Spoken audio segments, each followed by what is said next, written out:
Welcome to Diamond Niners Weekly, the week 2 of the 2021 season. This is your source for all things Charlotte 49ers baseball. As always, this is Nick, joined by Kevin. What's up, Niner Nation? Coach Woody. Hey, everyone. Producer Brad. Hey. All right, we're trying something a little different because, well, technology is what technology is. Twitter is giving us some issues right now, and I think possibly if you're watching us, you may be seeing us on YouTube right now, which means they can they see us, Producer Brad? Looks like they can. Okay, we apologize for the fact that you can see us. If this is working out there in the Twitterverse on the internet, just let us know. Tweet at us. Say something. How's everybody doing? All good. Good to see you guys. How's it feel to be 3-0, Coach Woody? Feels good. You know, I'm excited for our guys. It's been a long time since we got to see another uniform, and really pleased with just really all facets of everything from their level of play to their energy last weekend, and trying to carry it into a good week of practice here and get ready for William and Mary. All right. Well, guys, we got some. This is fun. This is great. We're transitioning into talking about actual baseball. There's a little something we need to make reference to before we get on. I'm just going to talk about the elephant in the room. As of yesterday, Governor Cooper made an announcement that affects all North Carolinians, changing some of the limitations on, everything from bars and restaurants, sporting events. We have paid a close attention to this, of course, because like everyone else, we all want to be back in the haze. It sounds like right now that the details of how all this is going to play out at UNC Charlotte are still being ironed out. I can tell you from talking to some folks that I think we said this last week, and it's still true. Our administration wants fans in to see the Niners as much as anybody, just as soon as they can figure out how to do it within the guidelines that are laid out. So all that stuff we've been asking today, I promise you, we've been trying to get answers about this. It's all being talked about. It's all being worked on. And I know that they're going to find the right solution just as quickly as they can.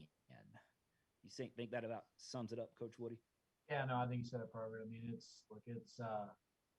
things have been fluid since middle of last March, and so it's just part of it. And there's we're certainly, we're always, I think this day and age, I think we're all excited to hear any good news that comes about, and more progress moving towards, quote unquote normal, returning to it. So, but yeah, I mean, to your point, I mean, we'll still iron out the details and making sure that we cross our T's and dot our I's in terms of executing the governor's plan for moving towards reopening, and making sure that we're keeping the athletes and all attendees safe while doing so. So, there should be, some, I just got off the field. Honestly, I haven't even checked my email yet. I'm sure there could possibly be something in my email inbox right now that I haven't seen.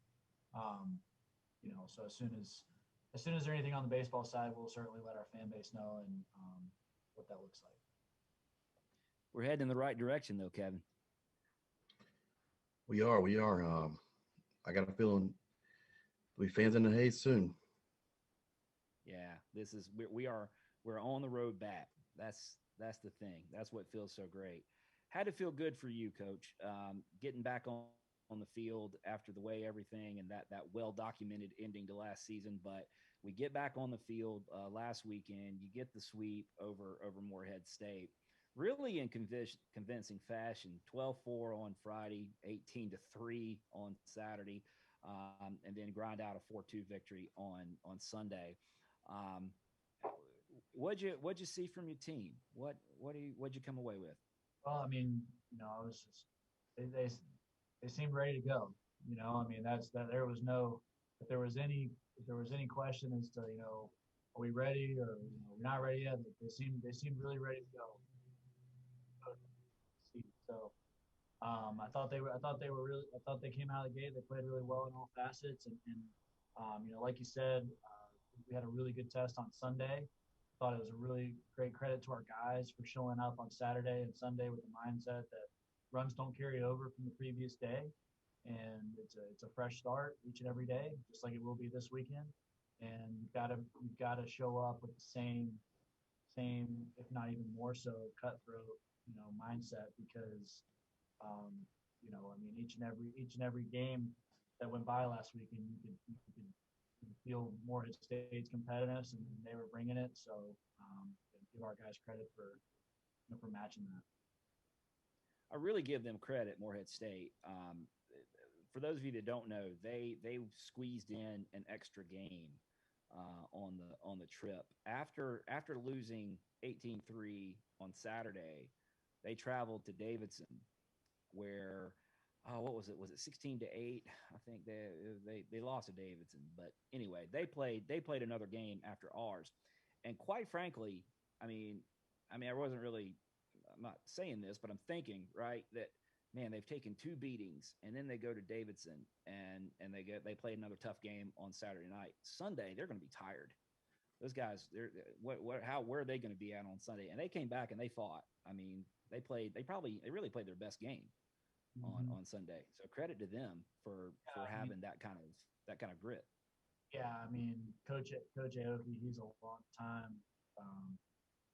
Very respected, successful head coach, and he's been at Boston College and Notre Dame for a long time. Had a lot of success at both of those schools, and his alma mater is Davidson. So I think when they had the opportunity to go play there, it was something that was really important to him. So and like you said, I mean, I was incredibly impressed with the toughness and resiliency they showed. In terms of that bus ride and 36 innings of baseball, and they battled. They gave us a really, really hard fought weekend. So that was, again, credit to our guys, but also I think it's worth acknowledging too. I mean, this time of year they haven't been outside a whole lot. They've been inside in gyms and stuff. So you could see over the course of the weekend the progression of their level of comfort, their timing, on those types of things. So that's going to be that team could be right there in the thick of it in their conference there when it's all said and done. That's a really offensive club that's well coached. Yeah, and I mean, but the overall thing, just this, what a great weekend. Baseball back on the diamond, right? I mean, just can't say that enough. No, it felt great. It felt great to. We've been scrimmaging. We've been scrimmaging since September. So it was the first time that our coaching staff, our players, our support staff were all on one dugout or one side of the field. I mean, we were spread out past the first base dugout and up in the seats, just doing our best to not to keep everyone safe, avoid contact tracing as much as possible during the course of the game. But it was the first time we were all together. And wasn't sure how it was going to feel with everybody spaced out, but the energy was high, and I thought our team chemistry all weekend was great. Yeah. Do you think it's safe to say that our you mentioned the energy? I mean, our guy, especially down there, the guys that aren't in the game, in the bullpen, not the bullpen, where the pitchers are hanging out down there past the dugout. Yep. Those guys are fired up, are they not? Fired up, yeah. It is. It's like a lion's cage over there. I don't know, something's over there. We heard that area might have a nickname. Does it? I couldn't tell you. But it's a ton of energy, and it's tough to get Andrew Lindsay to smile, and especially on game day. And you could see him coming in, and those guys are, they're all hanging over the rail and pushing the fence, and getting everybody going. You could see Andrew start to get a little bit of a smile there. So it's good. It's good vibes down there from that section for sure. We've got there on the fence past the dugout on the right hand side down there. What for the old timers, that what would have been a picnic area before they built the indoor facility. The pitchers that aren't in the game are I mean, it's like a Thunderdome kind of scene there where everybody. I mean, right, Kevin? I mean, it looks like a Thunderdome Yeah. kind of scene where they're beating on the fence and they're getting it going. It's crazy. We've never had anything like that. It's about 15 desks set up, 6 to 8 feet apart, spread out, and we use walkie-talkies to communicate with the bullpen during the game and let guys know, when to start stretching out, moving around, when to start throwing, that sort of thing. We actually had to buy some extra walkie-talkies, so we have a walkie-talkie in that section. We have a walkie-talkie in the bullpen, and we have a walkie-talkie in the section 103 right by our dugout. That way, Cobra and little inside, I guess, but Cobra 1 is the bullpen. Cobra 3, I'm Cobra 2 apparently. Cobra 3 is the desk area, and Cobra 4 is the section 103. So I'll basically call down if a player's in section 103. I'll say Cobra 4 needs so and so stretching out, moving around, or I need so and so in here ready to hit. Cobra 3, I need somebody going down. I need so going to the bullpen. Cobra 1, I need this pitcher. I need these two pitchers getting going. Need two catchers. I mean, it's really challenged my my walkie-talkie skill, but we've got multiple Cobras, and it's So wait a minute, that we just broke some news here. Your call sign is Cobra 2. I'm Cobra 2. Bullpen, just like Cobra 1 is the bullpen, and that's been it. So, since I've been coaching, that's always been kind of my call sign for the bullpen communicator, Cobra, or Cobra 1, and they always usually call me Cobra 2. But now we have Cobra 3 and Cobra 4 in the mix. So, let me know if you guys need a walkie-talkie. We can make you guys, Cobra 5 or something. I'm just thinking we of the cover. memes. Yeah, we cover 49. There you go, Cobra 49. What do you guys think about that pitch call? We need to do something different. Throw strikes. Okay, Cobra 49. What should we throw right here? What do you guys want to throw? I think there's meme potential here. I'm thinking Knuckleball. G.I. Joe already. Absolutely. Well, we'll work on that. We'll work on our meme game around Cobra 2 here. That may be how we refer to you from now on, Cobra 2. So, Coach, last year we got into the habit of you guys as a staff have a much broader list of weekly awards beyond just like Player of the Week, Pitcher of the Week. You guys go way deeper than that. And we kind of got in the habit of going through those, and it gave us a chance to talk about a lot of cool stories.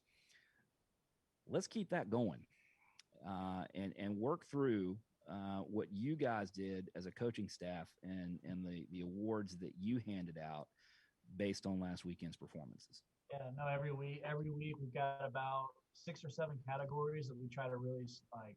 Once we get off of a weekend series, we try to or including midweeks.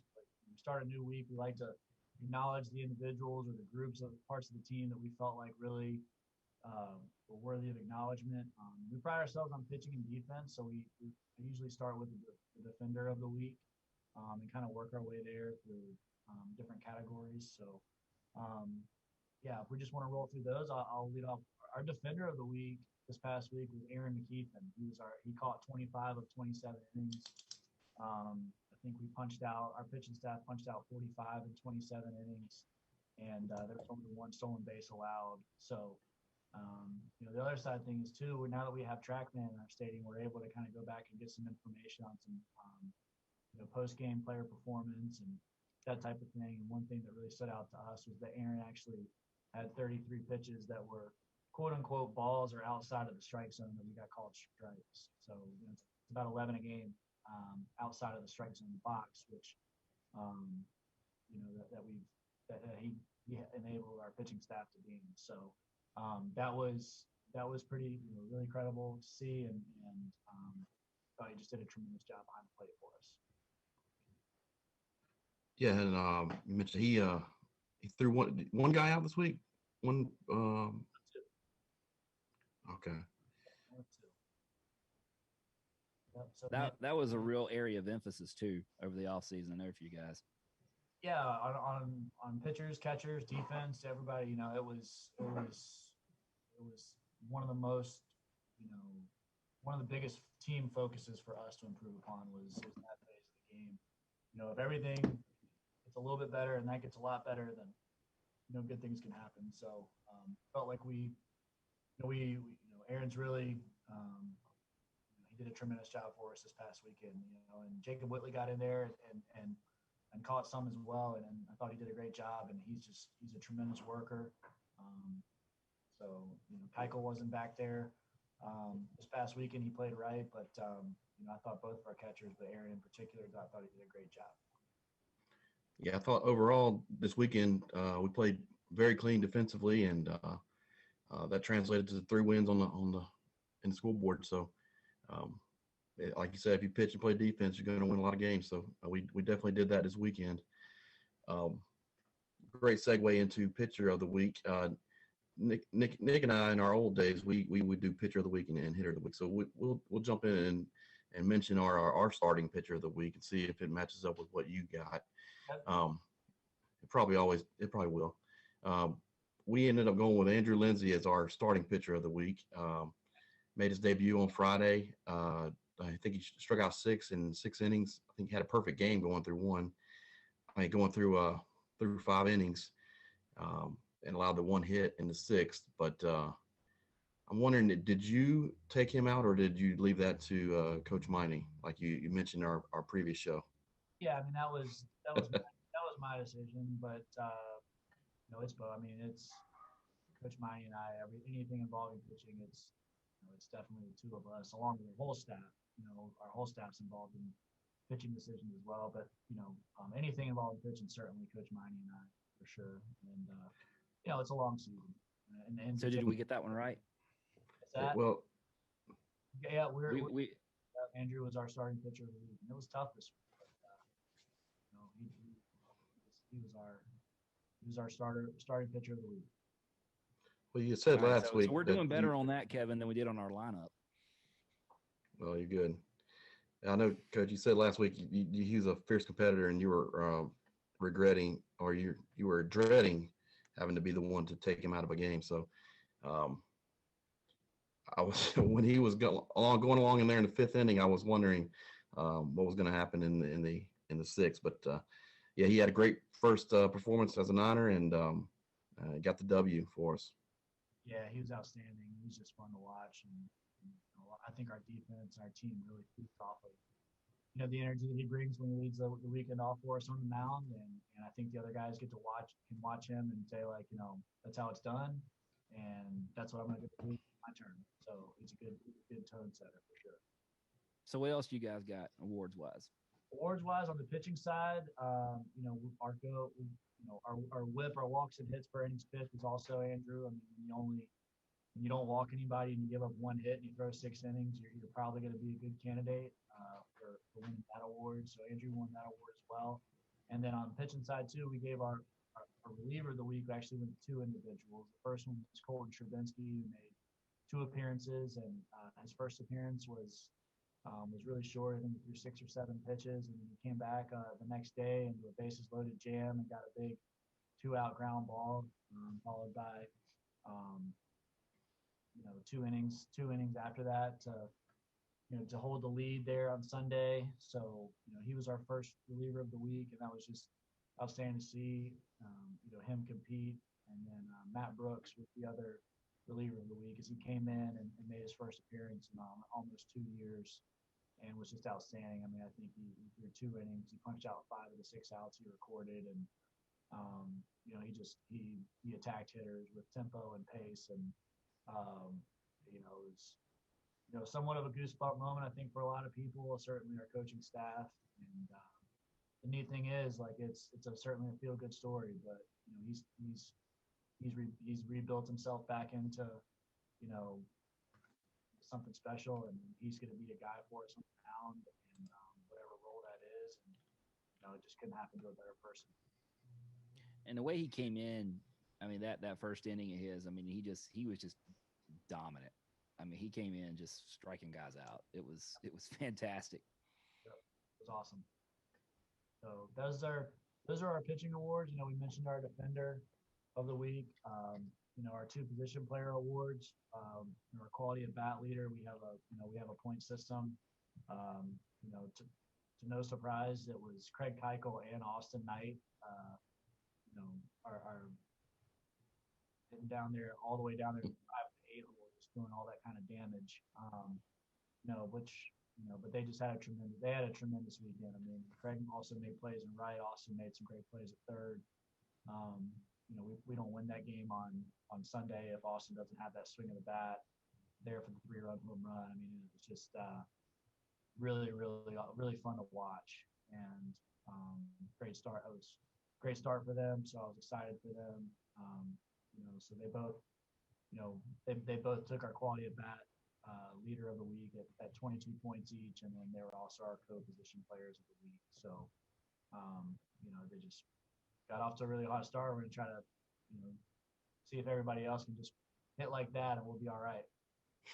That's right. Well, your picks lined up with ours again on that. We did a co-player of the week, co-hitter of the week.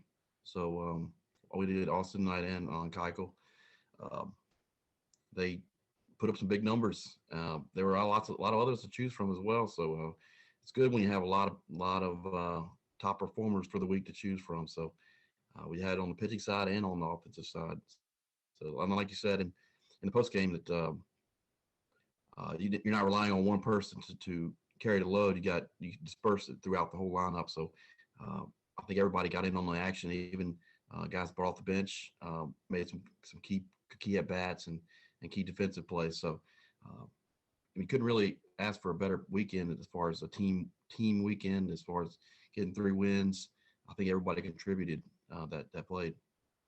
Yeah, no doubt. I mean, it was fun for us. I mean, every time. I mean, when every hitter walks up to the plate, whether they start or they come in over the course of the game, right now I feel like every one of them is going to do something to help us. Whether it's get a hit or draw a walk or move a runner or whatever it may be. I mean, I just really, really like the balance and the depth that we showed this past weekend, and if that continues, that's going to serve us really well. It was great to see. It's nice when you start a game, not relying on one individual to provide the bulk of your offense. So we feel like we can score different ways. That's a good thing. I haven't gone back to the record book on this, Kevin, but you got to go back a ways to think about a more impressive debut in a Niner uniform than what Knight did this weekend at the plate. I mean, just the whole to come out of we've been hearing about this guy for a while, and to see him come in and do what he did in that first weekend, that was pretty impressive. I mean, we knew what we had with Craig. I mean, we know we're longtime Craig Keuchel fans here. Be a man, Craig. So that's well documented. But Knight just came in, right off the bat and was just dominant in that debut. We actually did, we're into the science here, Coach. I knew that. We actually did a little scientific research on this. We follow the science here at Diamond Nine Report and Diamond Niners Weekly.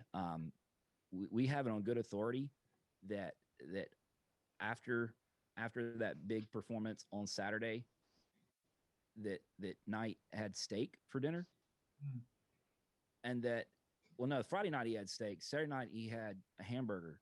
The common theme here is beef. There you go. So when Austin Knight eats beef, you heard it here first, folks. When Knight has beef, big things happen. So beef, it's what's for dinner. On it. Make sure we're thinking about just buying some cows or something and making sure he's supplied, because there's apparently a correlation between beef and dingers from Austin Knight. Apparently.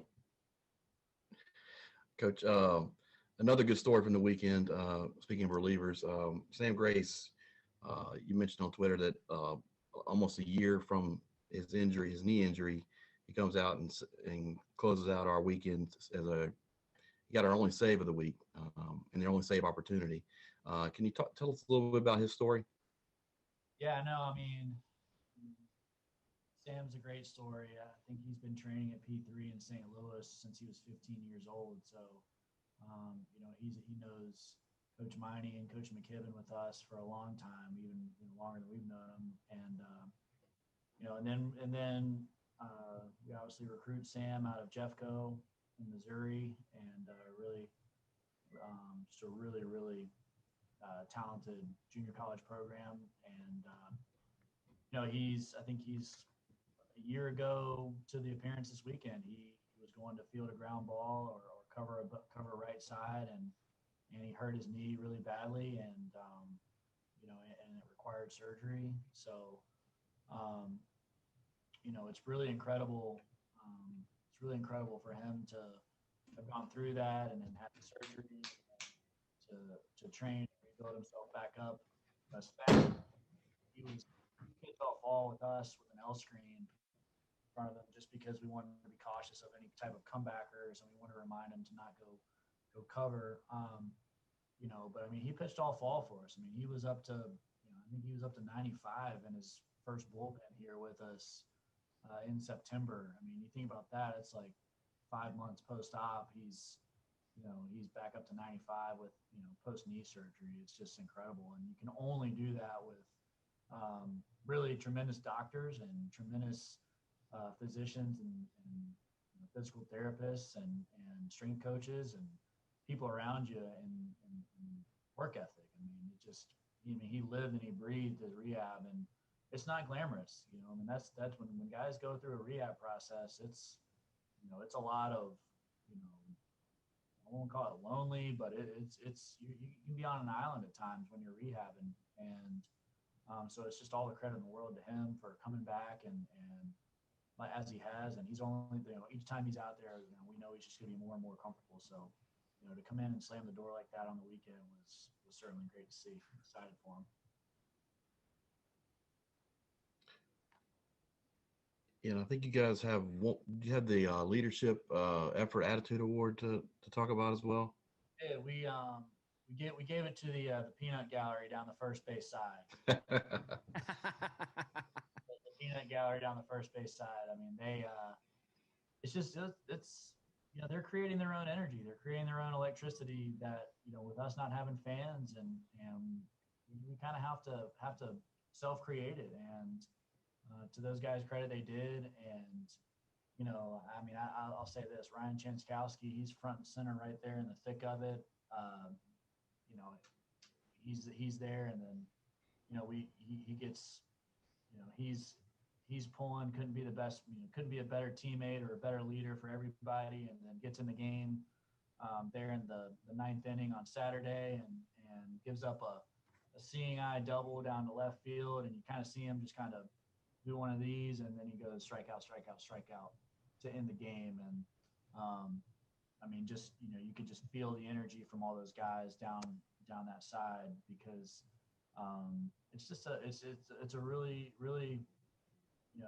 unique chemistry and bond amongst this team, certainly this pitching staff, but this team right now, and it kind of centers around that area, it seems, right now, which, truthfully, when we started setting that area up for the first time, I had my concerns about spreading our team out, because I've loved this team's chemistry from the get-go, and I was worried that spreading our guys out was going to affect that, but in fact, in some weird way, it might have actually, throttled up the energy down there. So credit to those guys. We're going to need that this weekend. William & Mary's they're going to be ready to play. It's their opening weekend, so we need to maintain that. Let me I guess we can go with this. This is the athletic department just tweeted it out, so I guess this is official. The athletic department has released a statement about updated attendance policies, including baseball. So I'm looking at here on official letterhead. This is what it says. Baseball. Due to the 6-foot requirement between seating pods, the capacity at Hayes Stadium has been set at 181 fans. The vast majority of that allotment will be for family members of 49ers baseball student athletes, as well as coaches, family, and guests. Per Conference USA guidelines, an allotment of tickets will be set aside for visiting teams for Conference USA games. Very limited remainder of seats will be distributed to students, online reservation required, and university guests, with priority given to Grand Slam Club members. End quote. Yeah. So there you go. Yep. That's from the athletic department moments ago. You know, which I told our guys that these things were being worked out, and you know, we're going to follow the lead of our administrators who do just really unbelievable job in terms of, you know, all the state guidelines and county guidelines, and you know, it's just making sure that we all do what's necessary to be safe, because we need to make sure that our T's are crossed and our I's are dotted so we can keep playing. You know, at the end of the day, that's our main priority, and it's exciting that we have more people in stands this weekend, and not having to stand outside the fence. And I know that was tough, and our whole coaching staff really appreciated all the family members and friends that made the effort to, if you couldn't even see home plate, but they were trying to stand somewhere to see. And I just it means a lot to us to have the support of family members and people close to the program and to do that. And if y'all want to go check that out, that's Charlotte 49ers tweeted that statement. I'm sure that's on the athletic department website. It includes information for men's and women's soccer, women's basketball and volleyball, softball. Students, you can get more information about how to request tickets. So there's and updated protocols. So that's all out there. Breaking news during Diamond Niners Weekly. All good stuff. It's the return, right? We're working our way back to normal. So if you want to go check out that statement, check that out. But there's going to be more people inside the Haze this weekend. Official. Love it. How can you not love it? So I think where we're at, that kind of side road there, we got a few more guys that we need to highlight, Kevin, because so many people had good weekends, and we don't want to leave anybody out. You want to take us through some of the other top performers, because it's crazy, as great as offensively and on pitching as well. I mean, you look at offense. I mean, Keuchel and Knight were just going nuts, but there were some guys that were below that had any other weekend would be like a top performance type weekend. It just so happened that in this weekend it was below those two guys. I think we had 8 homers on the weekend. So I mean. And we were up to number 2 nationally in home runs at one point. Still, I think we're in the top 10 with 8 homers at this point right now. So Palali hit a homer, McCabe hit a homer, Rafi hit a homer. All these guys had great offensive weekends. Palali picked up where he left off last season after starting out hot, and then McCabe, he got his first home run as a Niner. That was great to see. Rafi, he crushed one into in that first game, get us started with homers, first 49er homer of the season. So talk a little bit about the offense, Coach, and other guys that were standouts for the weekend. Yeah, it was pretty relentless. I mean, we hit 343 as a team. Our OPS was over 1,000. We slugged over 640 and had 8 home runs and 4 for 4 of stolen bases. And,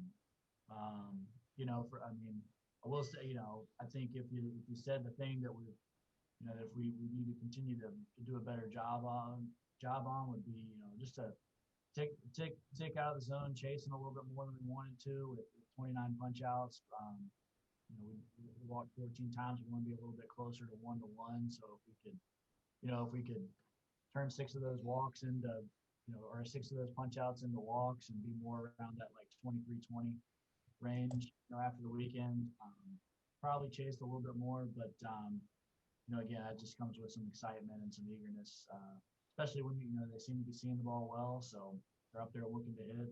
It's hard to really complain as a coach. I mean, offensively, top to bottom, there's a lot of guys that really performed well. And again, whether they started or came off the bench, there was a lot of really good things to be said. So it was good. Great seeing Carson Johnson back out there. I mean, Carson, after last season, he had a shoulder surgery and rehabbed that, so he was held out for most of the fall. So it was really neat for us to see him back out there, and looked like he hadn't missed a beat. I mean, he was on base over 600 on the weekend. So, all those runs, Austin Knight's driving in, it's just because Carson Johnson's there on base for him each and every time. So, great to see him back out there. Again, just, top to bottom, it's really hard to highlight, outside of Austin and Craig, it's really hard to highlight, anybody else just because they were all really fantastic.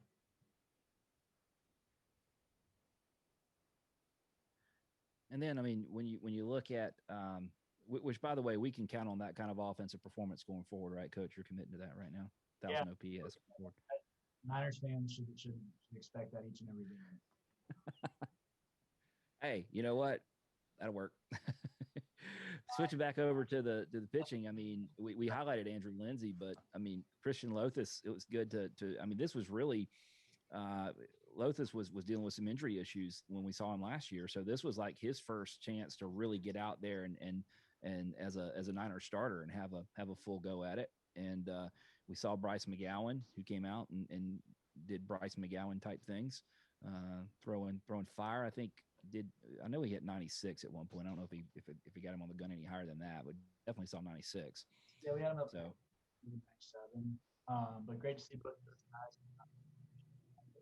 Russell, his first appearance last year, and he was right on the cusp of coming back when the season ended. So that was about to be a big shot in the arm for last year's team with him coming back. So you almost forget how green he is, really, just because he's been. He was, even prior to that appearance in the fall and preseason, he was one of our best pitchers last year. And, he just had such a great fall for us in preseason. It's just kind of, you forget that that's his only second college appearance. You can see the pulse was a little fast there in the first inning, but once that pulse kind of slowed there in the second and third, I thought his last inning, he was stronger than the first. So, I'm anxious. I'm excited for him to carry that, that pulse into this next outing.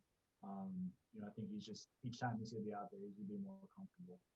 So that was great to see. And then same thing with Bryce. Bryce looked like he had matured 5 years on the mound. Honestly, like he just looked extremely poised, extremely calm. Didn't matter if there was runners in scoring position or he got squeezed on a call or whatever it may be. He just looked really comfortable. That's a credit to him. He's worked extremely hard on both the physical side and the mental side. So, it's our coaching staff loves our starting rotation. There's guys, those three guys, and there's other guys that could be could very easily be, be starters as well that we feel really good about. It's just kind of, we don't believe that we have a number one starter. We think we have multiple number ones, and it's just we're just trying to put the pieces of the puzzle in place to try to give our team the best chance to win each and every game, as many games as we can. And to our guys' credit, they really understand that. They really their attitudes towards that, their mindset. You don't get extra points for winning game one of a series. You don't get less points for winning game three of a series.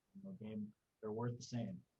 So, for us, I felt, after when Andrew did what he did game one, it's a pretty good feeling rolling into the yard knowing you got Christian Lothus on the mound, being 1-0 on the weekend. And then you get to 2-0 on the weekend and you got Bryce McGowan on the mound. Like that's a really good feeling going, showing up to the yard. So, I think, not that we're trying to like reinvent anything like that, but I do think that we're not gonna just maybe pitch pitchers in an order based off of what's traditionally been done here. We're gonna look at the matchups. We're gonna look at these guys like throwing count schedules and just what we think gives us the best chance to win the series and win the game. There will definitely be some deep staffs that we come up against as the season goes on. But on average, Bryce McGowan on Sunday, there's not going to be a whole lot of Bryce McGowans on Sunday. Yeah, if teams stay with the traditional, you throw your best guy on Friday, and your second best on Saturday, your third best on Sunday, which some teams do, some teams don't, then yeah, I mean, there's not. I mean, it doesn't matter which day you throw Bryce McGowan. I mean, it doesn't matter. There's not too many guys out there better than him. So, but I could say the same thing for CeeLo and for Andrew. So, it's a special starting group. And there's some guys right there. Right there. Like I said, we're going to play 4-game series. We're going to give the ball to a fourth starter, and we got a bunch of guys right there that we feel really excited about that as well. So it's a fun staff. It's a fun group, for sure. It looks like a fun staff. I think you guys used 14 pitchers on the weekend, and you mentioned Lothus looking green. We went to two true freshmen on opening day, Geesting and Gus Hughes, and I thought they were very impressive to make their first outing as a 49er as true freshmen. Can you speak a little bit about the true freshmen, their outings on Friday? Yeah, I mean, it was just really neat to see. For me, I always, if you can, I always like to try to get, kind of the younger guys in there as soon as we can. It doesn't always work that way, and there's still some young guys that we still want to try to get in there. But when you have an opportunity to get some young guys in there, try to and let them get acclimated with the environment. And there wasn't a whole lot of tiptoeing around. I'll tell you that much. I mean, Spencer's, Goose came in and was letting it rip and just did a fantastic job. In his first appearance, I think he was up to 94, and then Gus Hughes came in right after and did what Gus did, which is, just rip really good fastballs and good breaking balls. And I was just so impressed with their moxie and their poise. But I think a lot of it stems from how hard they work and how prepared they are. I mean, they're in that group of guys that went to St. Louis from all the way back in, it seems like forever ago, but from April to July or even August, they were training in St. Louis, and they got after it all fall and got after it all preseason. You could just almost feel like they didn't feel like true freshmen. It felt like their clocks had started earlier, getting that training experience almost. So they've just really impressed our coaching staff, not only in their first outings but the preseason.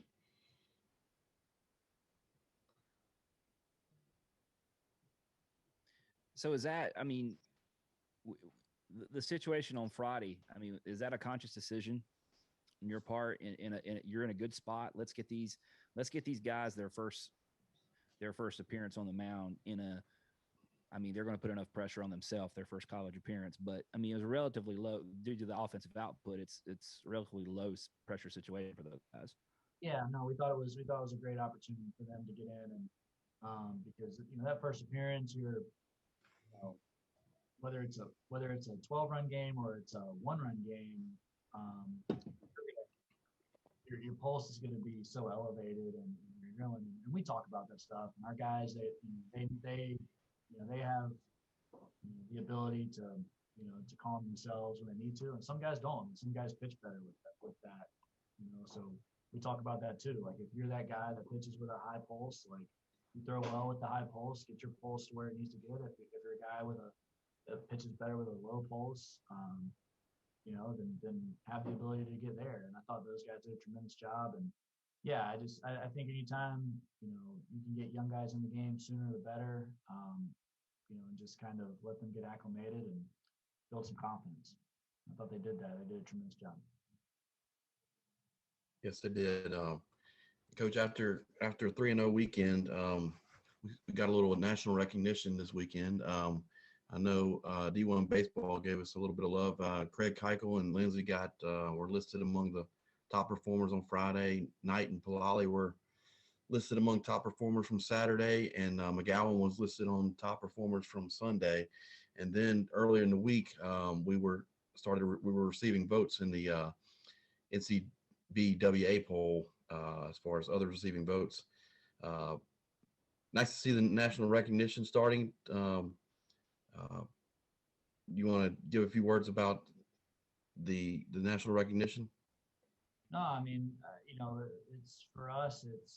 I'm just happy for our guys. They deserve all the recognition that comes their way. We certainly, certainly not things that we're really focused on or paying much attention to, because everything that we do in this program is big picture. It's long term, and last weekend's already over. William and Mary, they don't care about last weekend.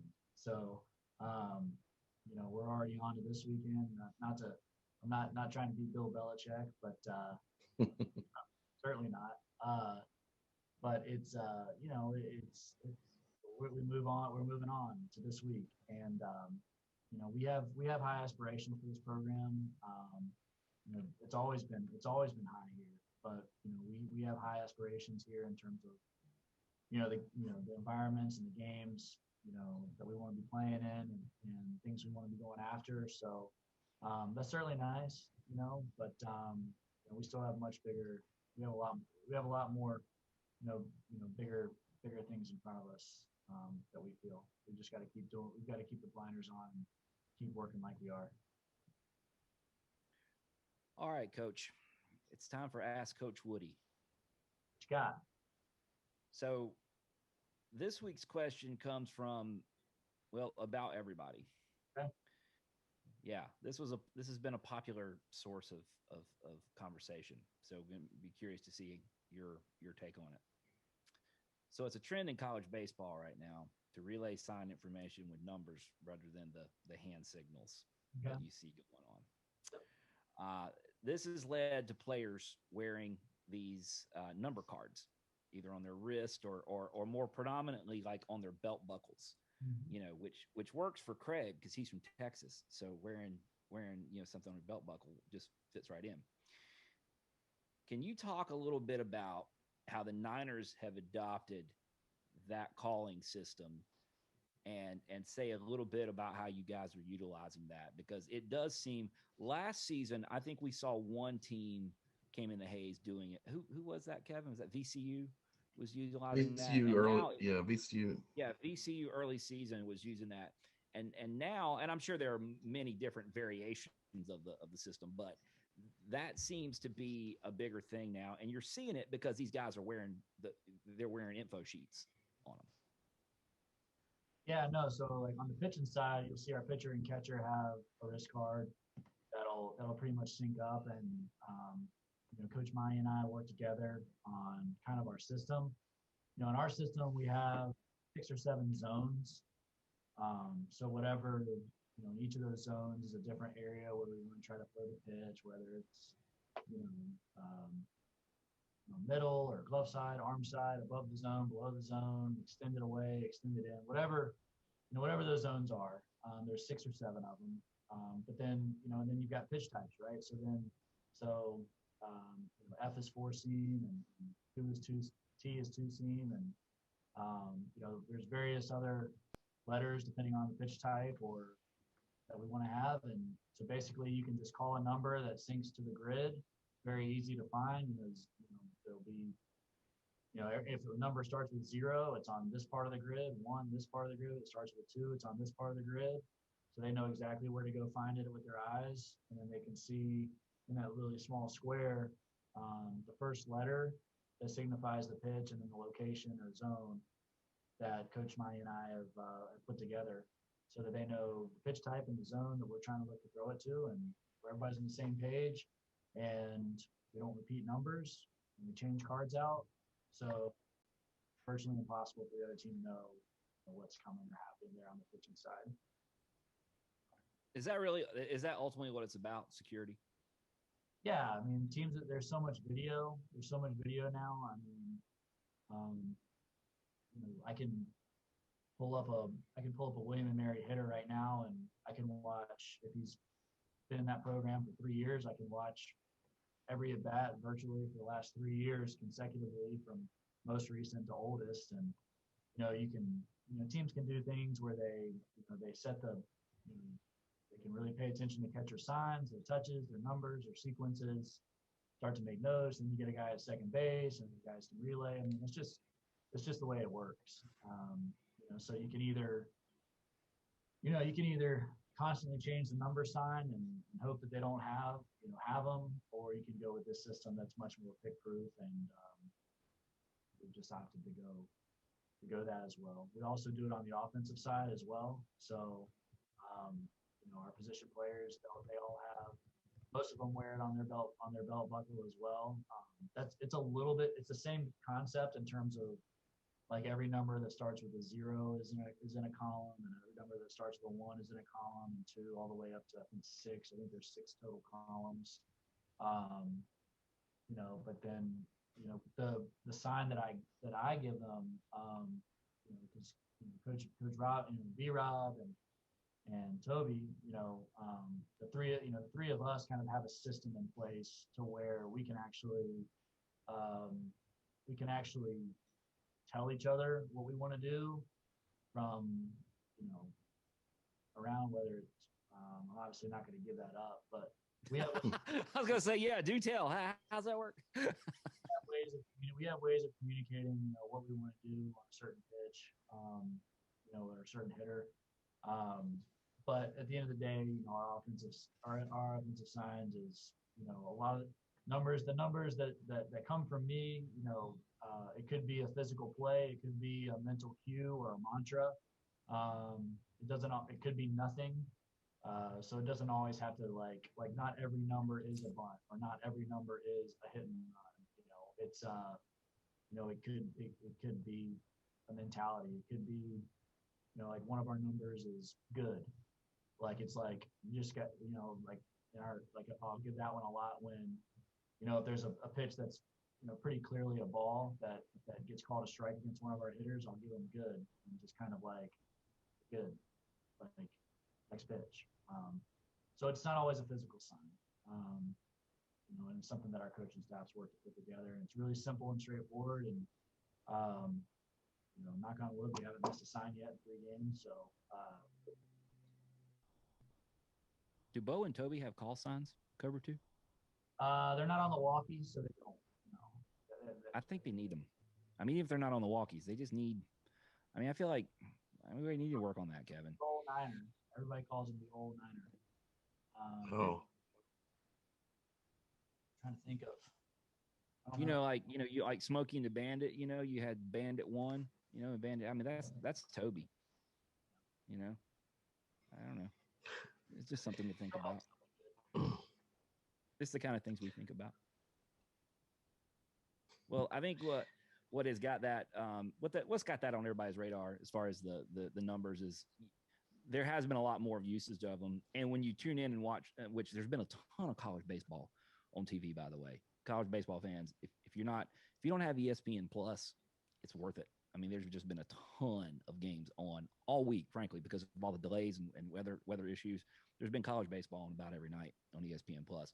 But everybody's got these things, and you're seeing players on the base paths like staring down at their belt buckle, and everybody's like, "Well, what's going on with that?" So there you go. That's what the Niners are doing. And Coach Woody almost told you something he wasn't supposed to, but he stopped himself. So that's good. You almost got too much information there. It's all coaches, all teams, they all interact with each other and help, and that's nothing new. Yeah. All right, so we're going to take a look at the week ahead, which is, as always, brought to you by the Charlotte 49ers Grand Slam Club. I'm not going to give you my classic read because I only really need to say 2 things. I have a testimonial to give. I got my gear this week, and it's fan-flippin-tastic. I mean, some of my favorite Niner gear that I have now it came in a box from UPS this week. So there's that. I mean, it's just awesome, the Grand Slam Club. And we're seeing a lot of people on Twitter send out pictures of stuff that they've gotten. So go check our feed, stuff we retweet. So that's a personal testimonial. It's just awesome gear came this week. And by the way, did you hear me earlier when I said that there's limited tickets and they're going by Grand Slam Club? So what else are you waiting on? Okay, if you want to go to baseball games, join a Grand Slam Club. Simple as that, right? Yep. Not hard. All right. So no read, just testimonial. It's out there. Grand Slam Club. Awesome. Make stuff happen. Get in there. The Niners are going to be hosting William & Mary, the Tribe, this weekend. 3-game series. So the weather has adjusted this around. So it's a doubleheader on Saturday, starting at 3. So make your plans accordingly. It's doubleheader starting at 3, and the conclusion on Sunday at 1. William and Mary, not a lot of intel on them this season because they did not play last weekend and they did not have a midweek game. So this is their season opener. They were 8-9 last year before the season canceled, and they're rolling in here looking to get their season started in a big way. And Coach, you're looking to disappoint them. Yeah, no, I mean, William and Mary is Coach Murphy's two-time CAA Coach of the Year. They're always well coached. They're always fundamental. They've been to multiple regionals here in the last decade. So it's gonna be another really good test. I think they've got virtually the whole lineup back except for maybe one guy. It is a predominantly right-handed lineup that we're gonna see, but they all have a ton of at-bats under their belt, and they can all really run. I mean, I think they had 23 stolen bases last year in 17 games. So we're gonna have our work cut out for us when it comes to trying to pitch it the same level we did last weekend. And Aaron's certainly got to be tested behind the plate along with our pitching staff on trying to shut down that run game. So it's going to be a good test. William and Mary always is a really good team. So, and you just shut it down whenever you're ready. But what can fans look for you with your rotation? Don't tell us any secrets, but you think it looks we're going to say the same, or might fans see some changes? Yeah, no. I guess it's good to say the plan right now is to go with Andrew Lindsay game 1 of the doubleheader, and we'll go Bryce McGowan game 2 of the doubleheader. We're going to go TBD on Sunday. So that's what we can expect for right now, and we'll go from there. That's a nice doubleheader. Yeah. Coach, have you gotten a scouting report on Jacob Haney?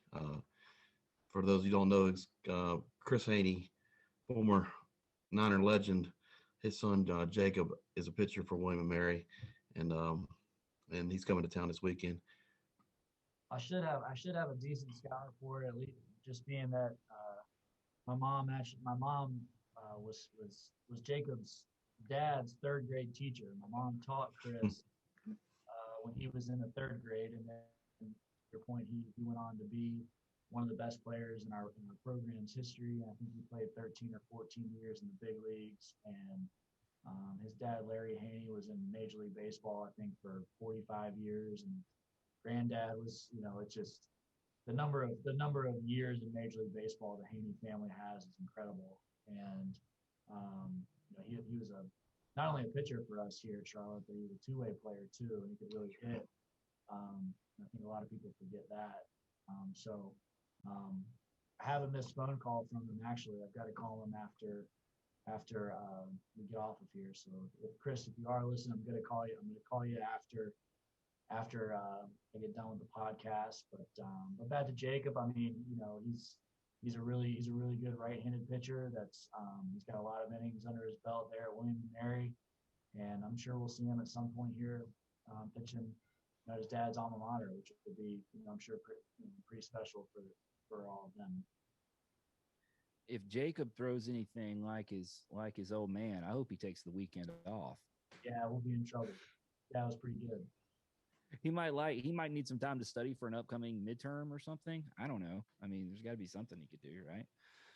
But that'll be cool. That's a cool moment, really. I mean, I know the whole family is excited about that. Just having him back in town for one thing, but then to have him on the same mound his dad pitched on, pretty cool.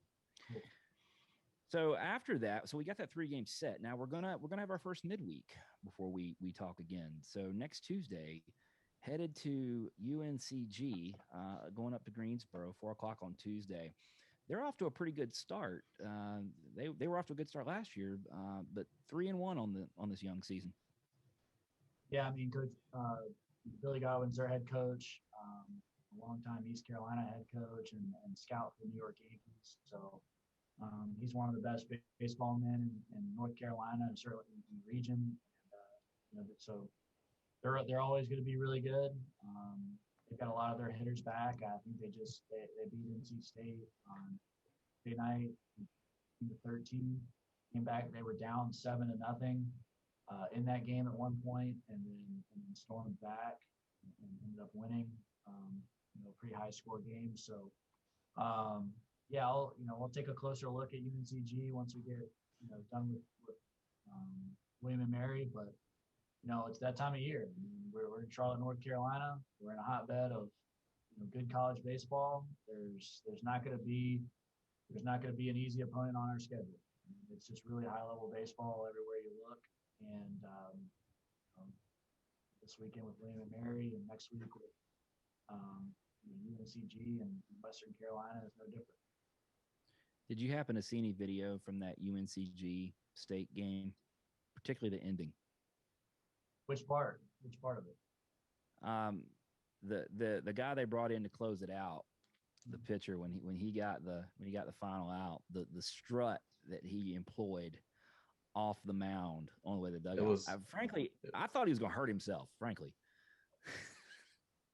it was Bauer-esque. It was Bauer-esque for sure. I think college baseball players all over the country are just they've got so much competitiveness and adrenaline, built up from the last 11 months. I mean, I think pretty much all coaches understand it at this point. We're just, it's great. It's great seeing guys out there competing and getting after it. Yeah, it was Bauer-esque. That's good. It was fun to watch. I mean, yeah, he's fired up. I mean, heck, like you said, everybody's fired up. They have all that pent up energy from last season. Yep. Well, I'll tell you what we're going to do. We're going to start wrapping this thing up and winding down. We did track, and we're going to stay on top of this all year. We did track some Conference USA scores because we always want to take a look at what the league's doing. Normally, we get in a little later in the year. We start talking about RPI and strength of schedule and stuff like that with the league. Way too early to talk about that. The league was 21-12 after last night's game, so that's not a bad start. But I'd say right now the key attention getter anyway was Florida Atlantic getting 2 out of 3 from Central Florida, and they're always going to be there. But what you saw, really the theme of the weekend, besides FAU, was canceled games. Postponed games, and it wasn't COVID, folks. It was weather. it was snow. a lot of games in Texas got postponed and moved around and stuff like that because of the weather. But we'll keep an eye on that. We'll talk more about the league as we go. But Florida Atlantic kind of carried the banner for the league this first week with those I guess highly prized scalps on the board. We'll take a look at more of that, but it's going to be a murderer's row. We know that. Yeah, and Coach McCormick, he's been there a long time. I think he's been there for, I think 30, if not 30 plus years, and got to know him really well in the last 2 years. And for him to say that, I think their freshman hitter that hit 2 grand slams. He said prior to the season starting, I think I read that he stated that was the best freshman hitter he's ever coached. To say that before the season and to have that start behind it, pretty incredible. That's going to be a heck of a series for us. This year they're always really good. And Southern Miss, I think they've got they had a starter go 6 innings and punch out 13 guys. I think he was the Conference USA pitcher of the week, and but that's Conference USA baseball. I mean, it is dog eat dog, and I know I didn't get a close look at it last year because right before our first conference series was when our season was canceled. But being in it now here, year 2, gotten time to kind of study and look at the league and the teams, and it's an impressive league. And we'll get deeper as to your point. We'll get there in about 4 or 5 weeks from now. We'll be in the thick of it. Yeah, you're going to get a look at them. You're going to get a very good look at them. I'm feeling positive about getting through this. It's good stuff. All right, folks, we're going to start wrapping this up. We'll talk much more about Conference USA as we get some more games under our belt. And we've got more Niner baseball coming up this weekend at the Hayes sounds like with some fans in the stands. So all good stuff, exciting. We will take a moment to thank some folks and the Grand Slam Club members, the folks that support the program and do so much. Our support staff, by the way, who has put in a lot of work. We don't talk about these guys hardly ever, but the field conditions last weekend ended up being fantastic. Cass and his staff did a lot of work on getting not only on the baseball diamond, but the softball field and the soccer field. You've got some people working behind the scenes a lot of hours to make all this stuff happen. They don't get a lot of credit. So Cass and his whole staff, want to give them a shout out as well. And I know they got another big weekend coming up with all the facilities. So Cass and his crew, great job. Appreciate you. We also appreciate all of you guys for tuning in for some Charlotte 49ers baseball talk. We love hearing from you folks. Feel free to reach out. You can find us at Diamond Niner Report on Twitter. We're on Facebook. We're on Instagram. Although, like I told you last week, Kevin understands Instagram and I don't. So reach out to Kevin on the gram. You can also email us. You can find our information. We've also got the blog site up at diamondninerreport.com. Or if you're old-fashioned like us, when you see us out at a baseball game or somewhere, just come up and say hello. Look for this podcast wherever you listen to podcasts, iTunes, Google Play, Spotify, Stitcher, TuneIn, all that good stuff. You can find this podcast and more all there. Make sure to subscribe in order to be notified when we post new content. Coach Woody, last word to you.